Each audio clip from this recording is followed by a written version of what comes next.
ప్రియమైన దేవుని పిల్లలారా, ప్రభువైన యేసుక్రీస్తు వారి పేరట మీ అందరికీ వందనాలు. ప్రభువు పేరట మీ అందరికీ శుభములు, దీవెనలు కలుగును గాక. ఈ ఉదయకాలం పరిశుద్ధ గ్రంథము నుండి దేవుని వాక్యాన్ని చదువుకుందాము. లేవియా కాండము 26వ అధ్యాయము 23వ వచనాన్ని చదువుకుందాం. శిక్షల మూలంగా మీరు నా ఎదుట గుణపడక నాకు విరోధంగా నడిచిన ఎడల నేను కూడా మీకు విరోధముగా నడిచెదను. మీ పాపములను బట్టి ఇక 7 మిమ్మను దండించెదను. దేవుడు తన మాటలో మన కొరకు దీవించునుగాక. ఆమేన్. ప్రియమైన దేవుని పిల్లలారా, ఈ లోకంలో మనం ఏదైనా తప్పులు చేస్తే వాటికి తగిన శిక్ష విధించడానికి మనం అనేక చట్టాలను రూపొందించుకున్నాం. దొంగతనం చేసినా, హత్యలు చేసినా, దౌర్జన్యం చేసినా, మోసం చేసినా, చట్టవిరోధంగా ఏం చేసినా తగిన శిక్ష ఉంటుంది. జైలుకు పంపడమో ఫైన్ వేయడమో జరుగుతుంది. ఒక్కసారి చేసిన తప్పుకు శిక్ష అనుభవించాక మళ్ళీ తప్పు చేస్తే ఇంకొంచెం ఎక్కువ శిక్ష వేస్తారు. ఎన్నిసార్లు శిక్ష పడినా మారని వాళ్ళని ఎక్కువ కాలం జైళ్ళలో ఉంచుతారు. ఈ చట్టాలు, శిక్షలు మనుషుల మధ్యలో సఖ్యత కోసం, ఒకరినొకరు హాని చేసుకోకుండా ఉండడానికి నిర్దేశించబడ్డాయి. ఇంత బాధ్యతగా, సమాధానంగా, సంతోషంగా ఉండాలని కోరుకుని మనుషులు ఇన్ని చట్టాలు పెట్టుకుంటే భూమి మీద మనుషులు మనుగడకు కారణమైన దేవునికి ఇంకెంత బాధ్యత ఉంటుంది?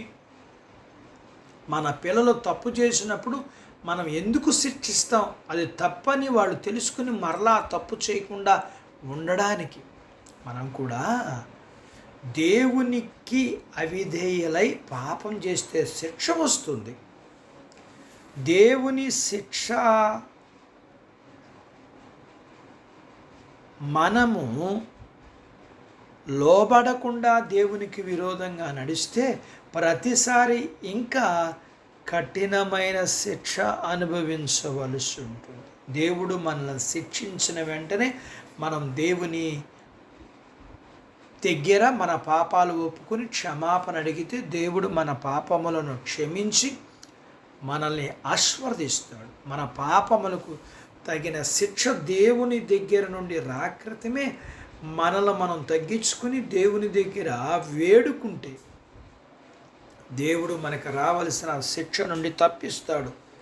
వ్యభిచారమందు పట్టబడిన స్త్రీతో ప్రభువారు, ఎవరు నీకు శిక్ష విధించలేదా? నేను కూడా నీకు శిక్ష విధించను, మరలా పాపం చెయ్యొద్దని చెప్పారు.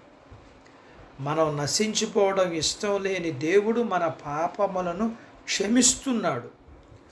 మనం ఆ పాపాలు మరలా చేయకూడదని కోరుకుంటాడు. మనం పదే పదే పాపాలు చేస్తుంటే తిరుగులేని హఠాత్తు నాశనమునికి పాత్రులం అవుతాం. ఒకవేళ నీవు పాపపు జీవితంలో జీవిస్తున్నట్లయితే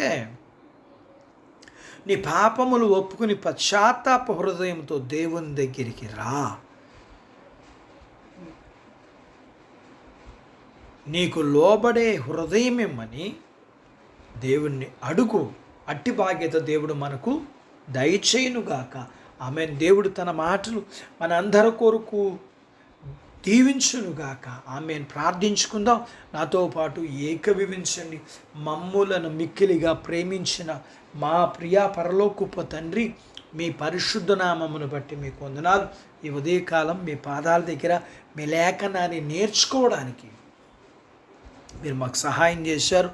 మేము నేర్చుకున్న లేఖనపు సత్యాన్ని బట్టి మేము మా జీవితంలో మా ప్రతి పాపమును ఒప్పుకుని పశ్చాత్తాపడి మీ దగ్గర క్షమాపణ పొందుకొని మీ కనికరాన్ని పొందుకొని మేము క్షేమాన్ని పొందుకోగలగటానికి సహాయం చేయండి. మీ పిల్లలను దీవించండి.